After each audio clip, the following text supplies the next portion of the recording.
Welcome back to Crawford-Clark Close-Up and our review of every movie in the James Bond series before the highly anticipated No Time to Die this April. Following Roger Moore's popular 12-year run as 007 was going to be an unenviable task. Should the producers continue down the road that had proven successful at the box office, or attempt to bring a new youthful vitality to the role? In pre-production, screenwriters Michael G. Wilson and Richard Maybaum toyed with the idea of exploring Bond's roots to becoming the agent we all know and love. Cubby's edict was that the Bond movies look forward, not back, and story developments began for the 15th Bond adventure to be released in the summer of 1987 to celebrate the silver anniversary of the big screen Bond. On December the 23rd, 1985, a fourth treatment, now entitled The Living Daylights, was produced. The previously named villain Denisov is now Koskov, Kara's drugging of Bond has been added, the imprisonment at the airport jail introduced, and Kara joins Bond for the Afghanistan sequence. Casting for the newly named Bond began in January 1986. The search was officially on for the fourth actor to play Fleming's secret agent, and auditions began on February 14th with Michael Praed, star of Robin of Sherwood and Dynasty, performing a screen test with Evita Akil's Paula Ivanova herself, Fiona Fullerton.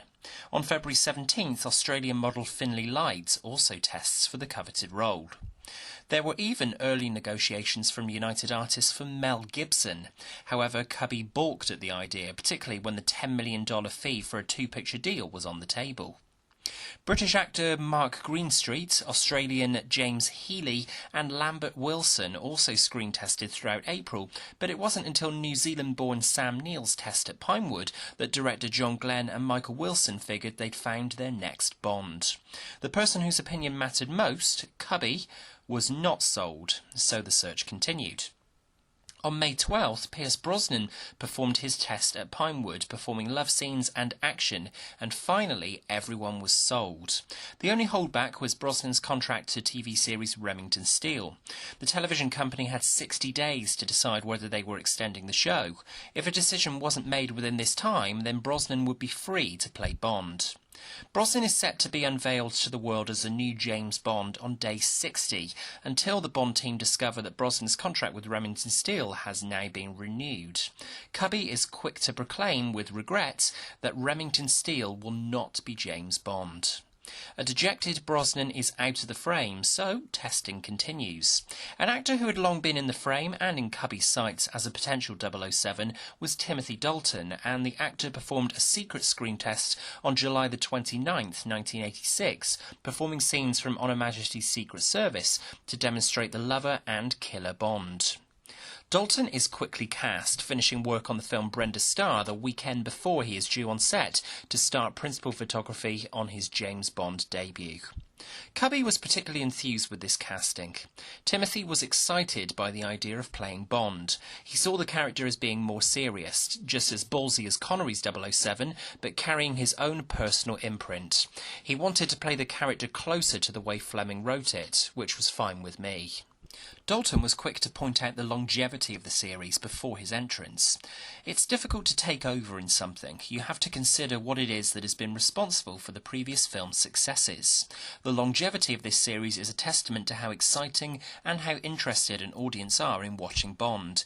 I don't think any actor should dismiss such an opportunity lightly.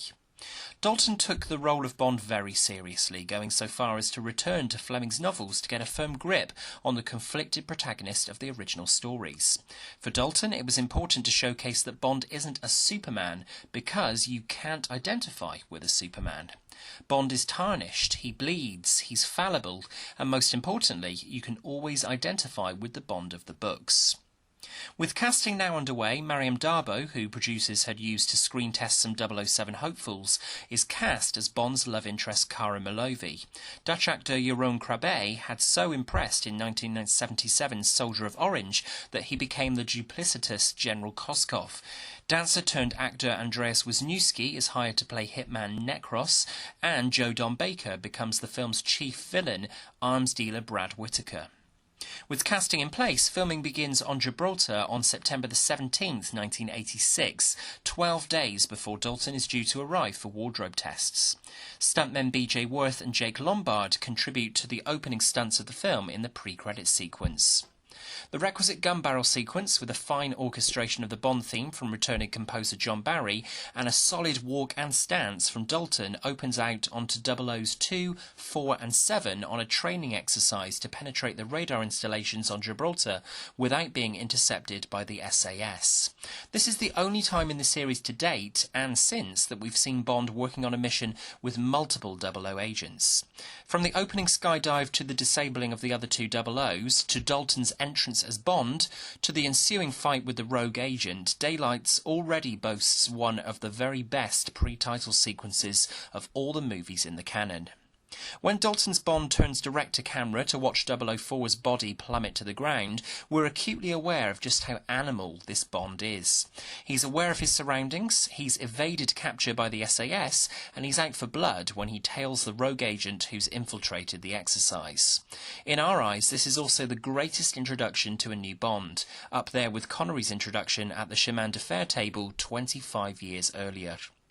Another highlight of the sequence is seeing Dalton performing a lot of his own stunt work, hanging onto the back of the Jeep as it careens down the mountainside, getting into a brawl with the assassin, before making his way towards Linda on the yacht and delivering his succinct "Bond, James Bond," before reporting to MI6 that he'll return in 2 hours after looking Linda up and down. This is Bond as he always was, but with a renewed sense of athleticism and vigour.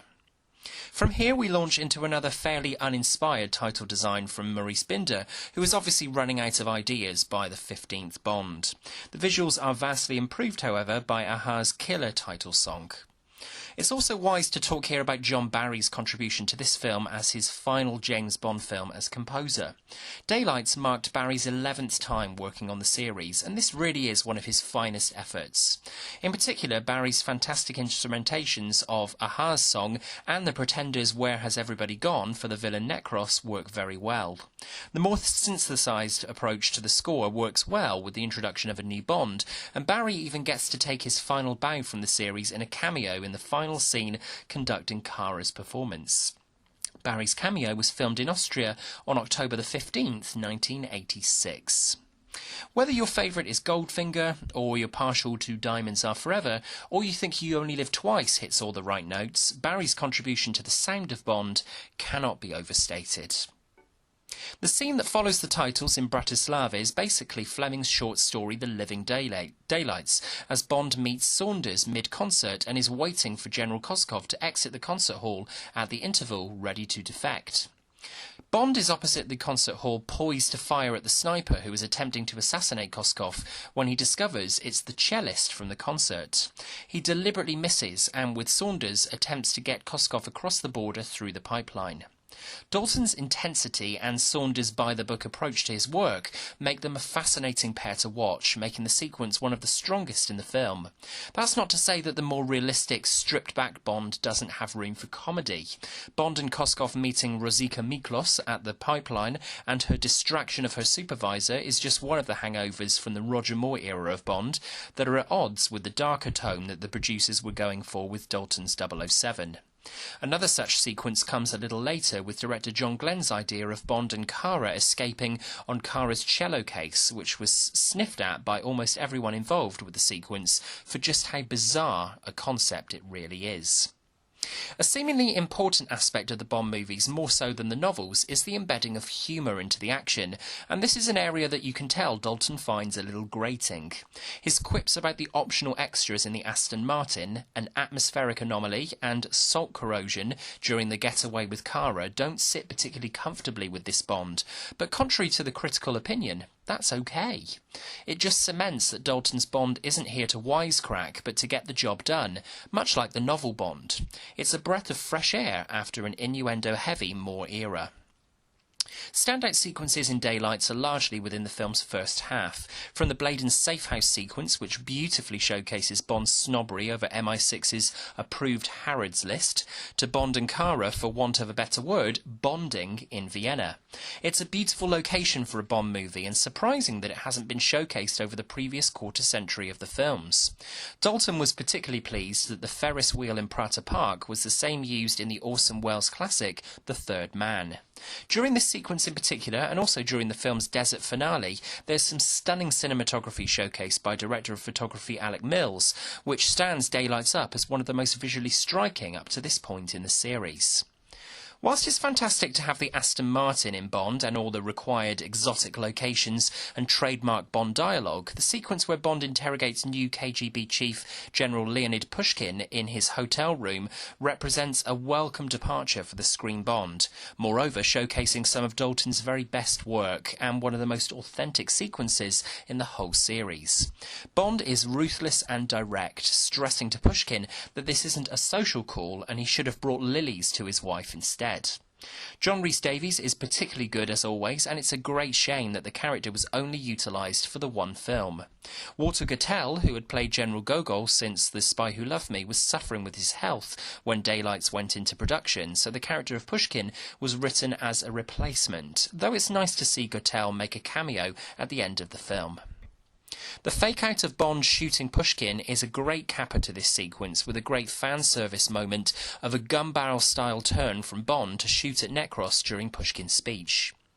The MI6 crew has a new recruit in the form of Caroline Bliss's younger Moneypenny to coincide with a younger Bond, but she's played so stereotypically that the effort is ultimately underwhelming and pales in comparison to predecessor Lois Maxwell. Director Glenn incorporates a lot more close-ups in the interactions between Bond and returning M. Robert Brown, particularly during their discussion of Pushkin and Bond's reluctance to carry out his orders.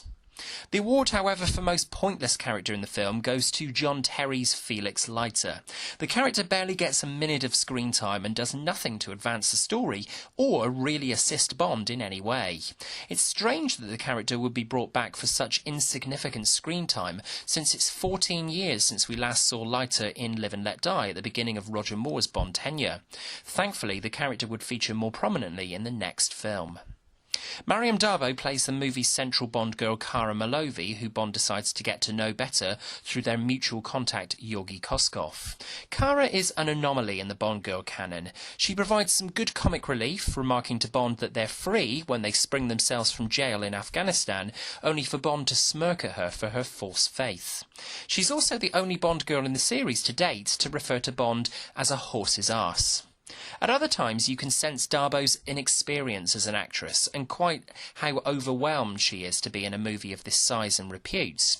In accordance with Kerry Edwards' insightful essay on Dalton's two Bond entries, He Disagreed with Something That Ate Him, Edwards suggests that Kara subverts the arc of the typical Bond girl who would usually meet Bond as a stronger, independent woman before reverting to the damsel in distress type by the end of 007's mission. But Kara actually begins the film as a trapped woman, constantly followed by the KGB, who takes her chance to flee with Bond, and by the end of the film is horseback alongside Cameron Shah's men in the desert, telling Shah that he owes Bond his life. What's most intriguing about the Bond and Bond girl dichotomy this time around is that this is really the first time since Majesties that we've seen a softer side to Bond, who is only interested in the one woman and is actually gentle and considerate with her. We're seeing a return to the more human side of Bond, who, unlike Vesper's proclamation in Casino Royale, doesn't treat this girl as a disposable pleasure. Dalton and Darbo have some lovely chemistry together. It's a shame, therefore, that the villainous aspect of Daylights is where the film comes up short. Coming directly after two of the series' most flamboyant foes, Max Zorin and Mayday in A View to a Kill, here Joe Don Baker portrays Brad Whitaker, the arms dealer pulling the strings from his villa in Tangier with all the menace of a wet sponge. He's more successful, though marginally, as the CIA character Jack Wade in the first two Brosnan Bonds to come. Your Own Crabbe is an improvement, yet hams up his screen time as bent General Georgi Koskov, who does admittedly get an amusing comeuppance in the finale. It's Andreas Wisniewski as largely silent, heavy Necros, complete with exploding milk bottles, balloons and headphones that make him the most intriguing antagonist of the lot here. The first half of Daylights is largely favoured over the second by the Bond fan base, but that's not to say that the filming in Tangier and Ouarzazate, a province in southern central Morocco, doubling for Afghanistan for the desert finale, isn't often breathtaking to look at. Bond and Kara teaming up with Art Malik's charismatic Kamran Shah and the Mujahideen for the finale does slow the pace down despite some solid action set pieces, but it significantly changes the tone of the film that the producers were trying to set in the first half. This finale seems more akin in style to Indiana Jones than anything else. I think the inherent problem with the sequence is that Bond doesn't really feature all that much in the action, apart of course from dispatching Necros from the cargo net on the back of the plane in an impressive piece of stunt work. This aerial work on the tail end of the cargo plane was shot in California between December 1st and 23rd in 1986, but the close-up shots of Bond and Necros were filmed at Pinewood from the 6th to the 8th of January 1987. The Living Daylights wrapped principal photography on February 13th, 1987, and the film was in the hands of the audience. The trailers promised a more dangerous Bond, and fans craving a return to the darker side of Fleming's Bond got a glimpse of what's to come with Dalton as the new incumbent. Moving sharply away from the humour that became almost a character itself in the later Moore Bond era, it's clear to see that Dalton's careful research of Fleming's Bond of the early novels was time well spent.